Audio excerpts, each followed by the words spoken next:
Hey everyone, this is Pete, and today we're taking a look at an Atari 8-bit game called Stealth, though I knew it growing up as Landscape.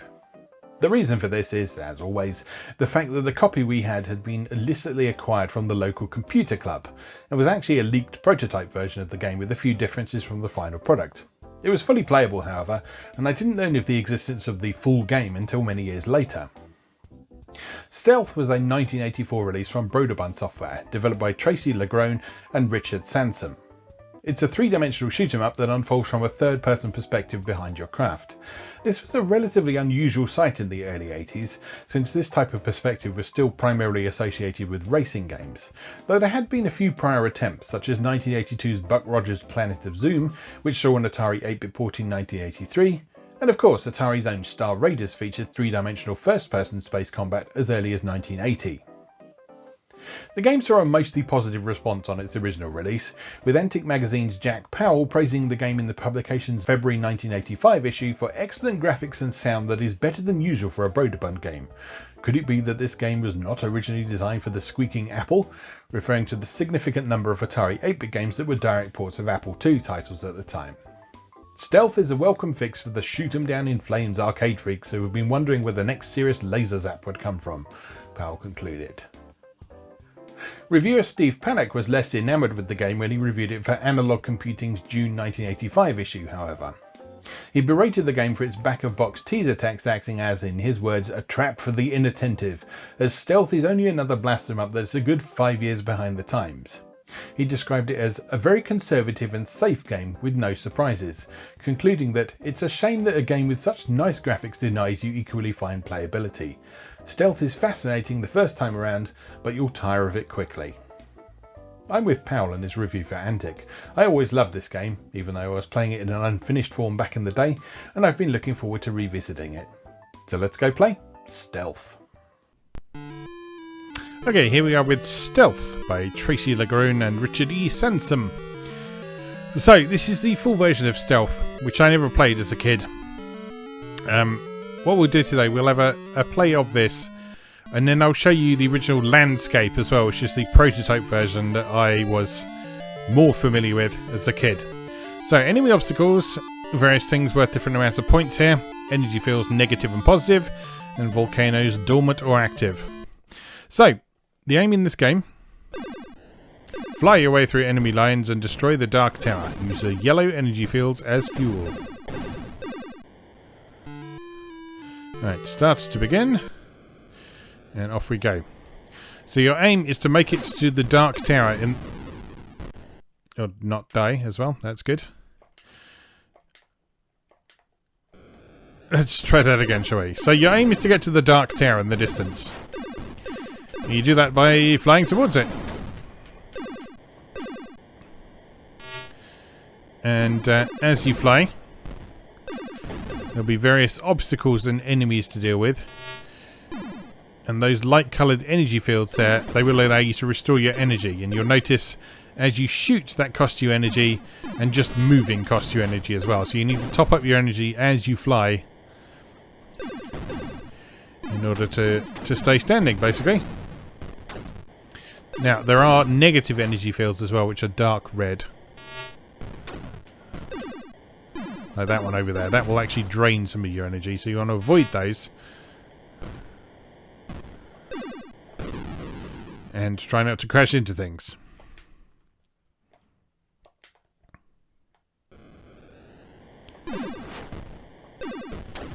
So you see down at the bottom of the screen, we have some information about our current run. You can see how far we have to go. We have our score.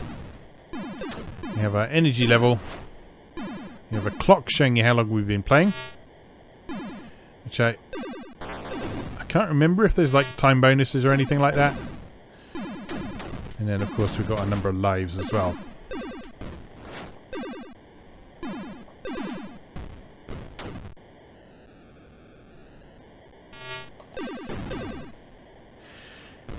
And you'll see as we fly, the Dark Tower will gradually get larger in the distance in a rather nice quasi 3D effect.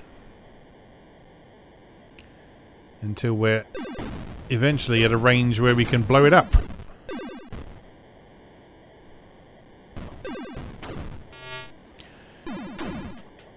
And yes, you can shoot the energy fields.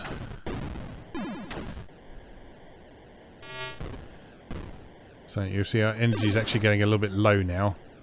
So you might be able to hear our engine sputtering a bit.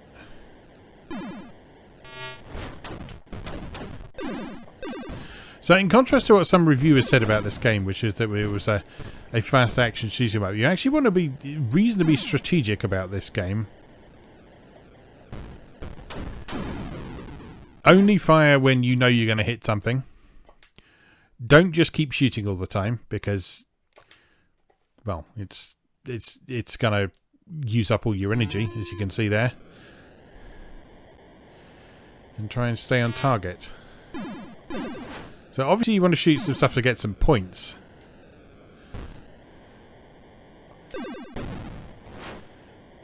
But not at the expense of wasting all your energy.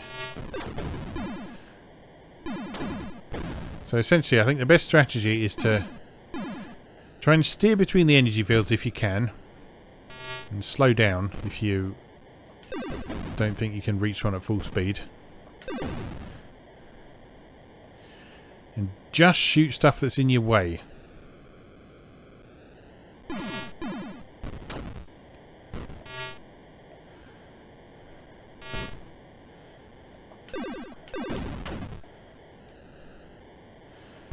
And that way you'll conserve a lot of your energy.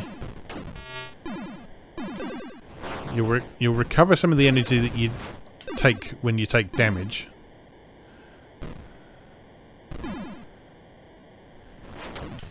And you should, in theory, be able to reach the Dark Tower in one. Not at the rate I'm going, I won't. I keep missing all the energy fields.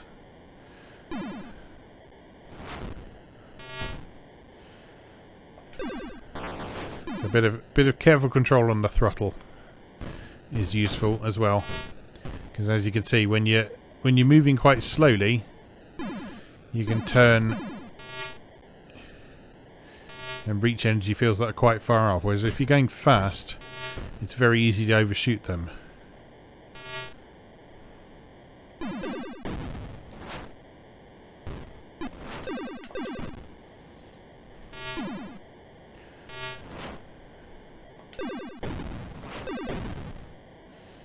There we are. Blast a few things that are just directly in our path. And other than that, just try and stay on course as much as possible, with the odd diversion anytime an energy field shows up.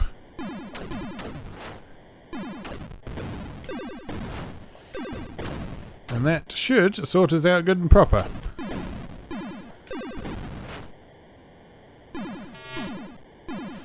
So 4,500, whatever the units those are to go.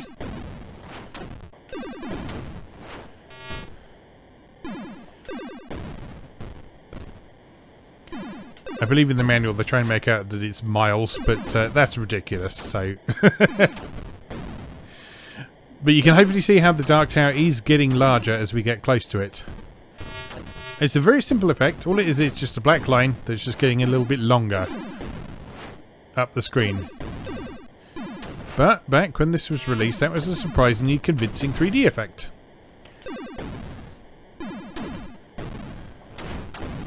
It was a good way of simulating the look of something appearing over the horizon. Very simply, but effectively. It communicates what it's trying to communicate very clearly, without getting bogged down in complicated tech. So, 1,600 miles or whatever to go. You notice it's getting a bit thicker as well as taller, giving a really nice, convincing feel of getting close to it. And I think we might actually make it if we're careful and don't waste too much energy.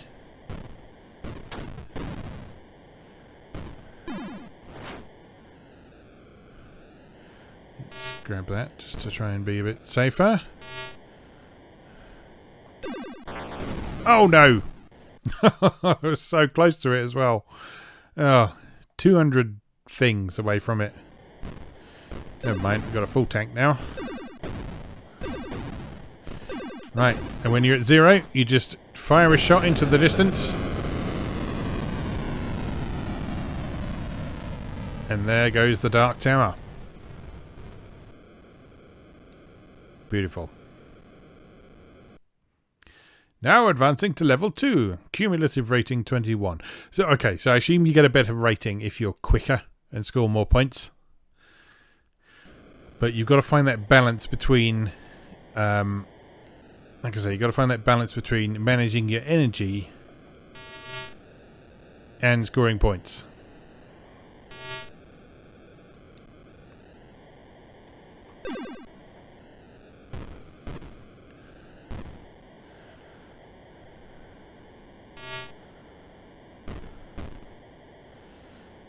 Right, we've got these green tank enemies appearing in this level for the first time.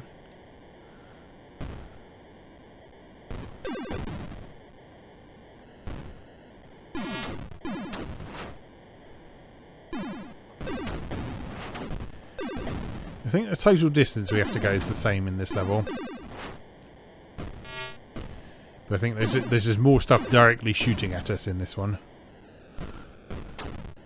And I also think the green tanks move as well, I think, whereas the sort of grey bunkers just sit there.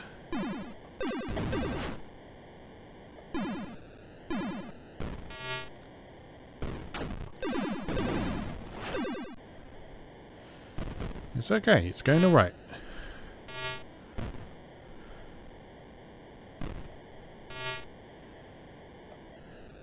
Again, focus on our mostly effective strategy from last time. I'm steering between those energy fields. And just shooting stuff that's in our way.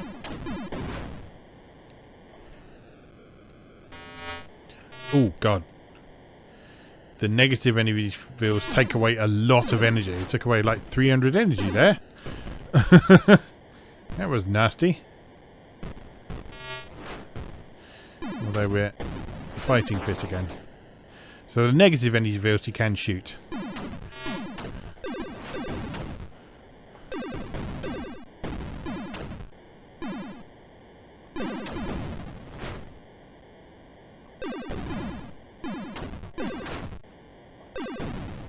You've got to be a bit careful with those fighters as well, because they do have a bit of a tendency to kamikaze at you. If you're not careful.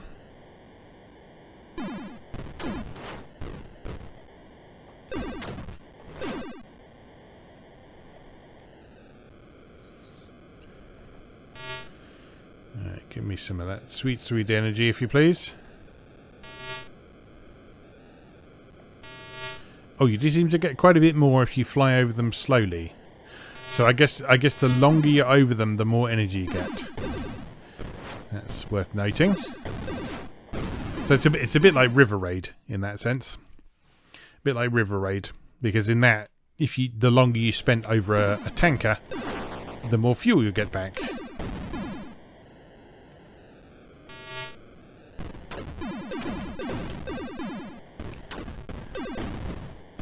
So I guess in some senses you can look at this kind of as a 3D take on the River Raid formula. You don't have like the scenery obstacles that you do in River Raid. So you're not like flying down a canyon with walls to bump into. But I guess the sort of static enemy installations kind of fulfill that role.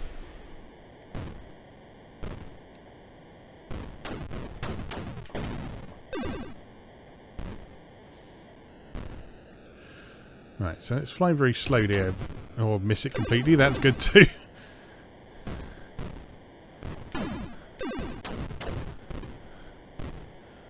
Let's try and fly very slowly over the next energy field we see. If indeed there are any more. Since they seem to have suddenly dried up a bit. Oh, there's one. Right. Line up and go super slowly. There we go, yeah. So we got a bunch of energy back from that. So that's a tactic to use. Less than 1,000 to go, distance-wise.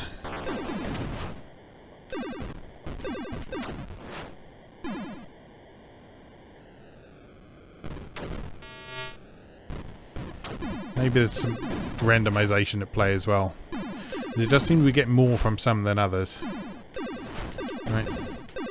There it is, and off we go. Death to the Dark Tower. So there are 5 stages to this altogether, I believe. I've never finished it. But according to the reviews, it is quite easy to finish. So I wonder if... just my being a child at the time I was playing this. Actually, thinking about it, I'm not entirely sure it was possible to finish Landscape. Because it was an unfinished prototype. So I don't know if they'd actually implemented an ending to it. Oh dear. Those are new. Those weren't in Landscape. High-speed missiles.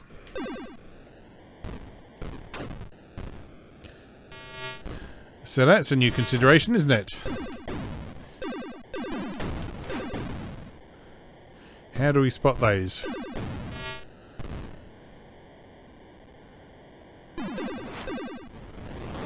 Oh, you can hear them. Okay, so there's an audible cue for those ones.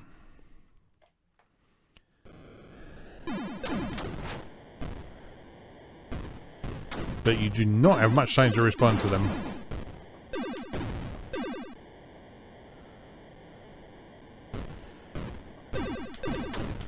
Seems to be a lot more negative energy fields now as well.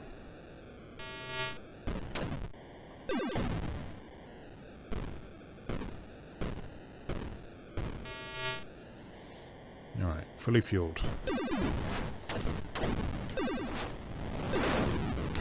Oh, those are really hard to avoid. Those are really hard to avoid. Anyway, hopefully that gives you an idea of how stealth works. What I'm going to do now... Oh, I'll put my initials in first of all. Not that it matters because I don't think it saves them. P... J...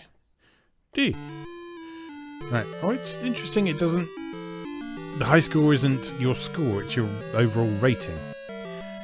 Intriguing. Right, anyway, I'm gonna go and find Landscape now. Which is right there, as it happens. And show you the differences. So we've got a different title screen to begin with. We've got a different font as well. Which is actually, to my eyes, a bit more readable than the one that was eventually used in Stealth.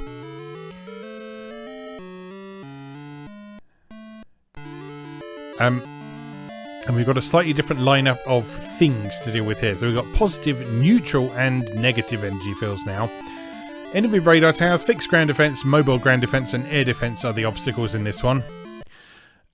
We also have this cool tactical view that I don't know why they took out because this was really neat. I mean, it's utterly pointless from a gameplay perspective, but it's cool. It gives it that sort of authentic sci-fi feel.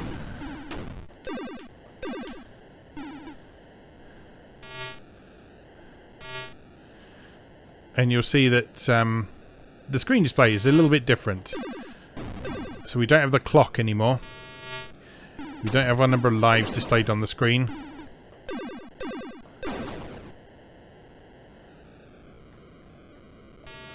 So if you fly over a neutral energy field, what happens?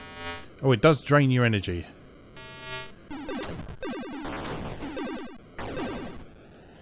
And you'll see that shooting the energy fields in this doesn't necessarily destroy them either. We also start with a bit more energy.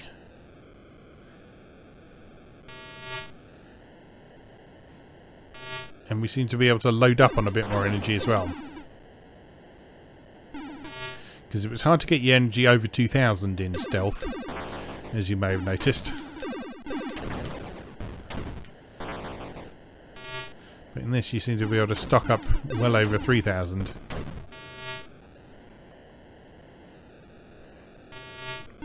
Possibly even more than that. Maybe there's no cap on it.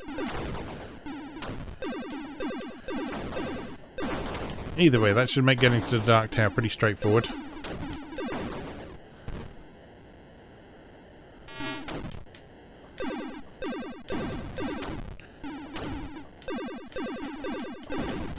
And you see some of the stuff's a different colour as well, like the radar installations are purple in this one.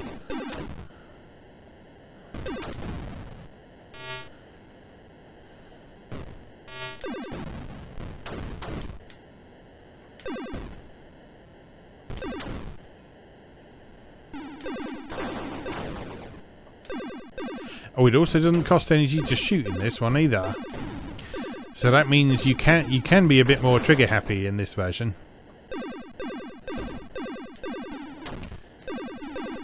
That's a big change, actually. That really changes how you play this. Because you don't have to be anywhere near as conservative with your energy use if you're not losing energy every time you shoot.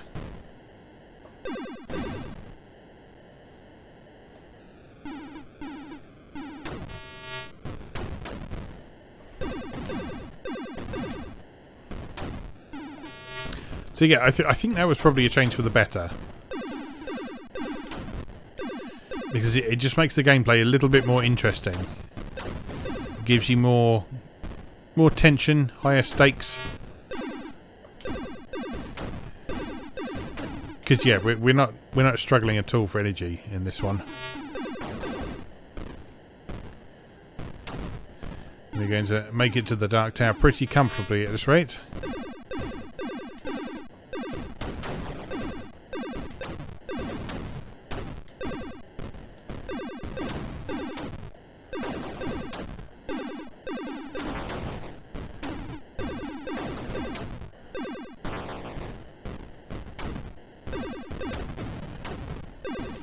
Just 1,000 clicks or whatever they are to go.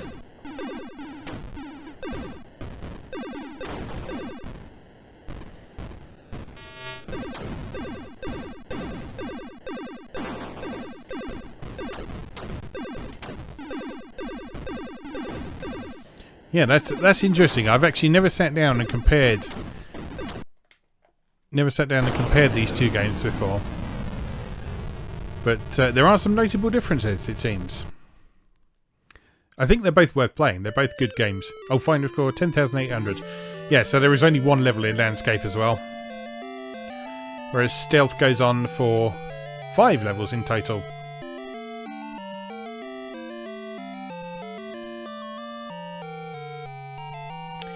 And we enjoy a nice bit of Bach to finish off with. As with most video games from this time period, original music was issued in favour of arrangements of classical pieces.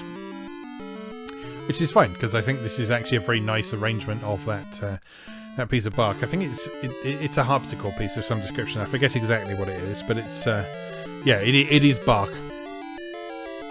As were a lot of pieces from the 8-bit period. Bach was very popular for some reason. I guess because it was so old, people didn't think they had to worry about copyright or anything like that. And also I guess the composition of Bach music probably lends itself very well to digital composition because there's lots of moving parts and that sort of thing. And yeah, really interesting. Yeah, so I'm glad I've actually finally taken the time to compare those two games because Landscape was always a favourite of mine when I was growing up. And it was really interesting to discover Stealth in more recent years as the final version of Landscape and to see that, yeah, it did actually have some quite significant refinements between this prototype version and what would be the final thing. It's interesting that they took out the blue energy fields. I guess they figured there was no real point in having them if they were just another negative energy field in terms of what they did to the player. And it makes it a bit less confusing then as well. Although it may have been even less confusing if they ditched the red energy fields and just had the orange and blue ones, because those are two more significantly contrasting colours. I don't know what the creative decisions were behind it. All I know is I like this game, I'm glad I played it, and I'm glad I shared it with you. And I hope you enjoyed it too. So, just remains for me to say, as always, thank you very much for watching, and I'll see you again next time.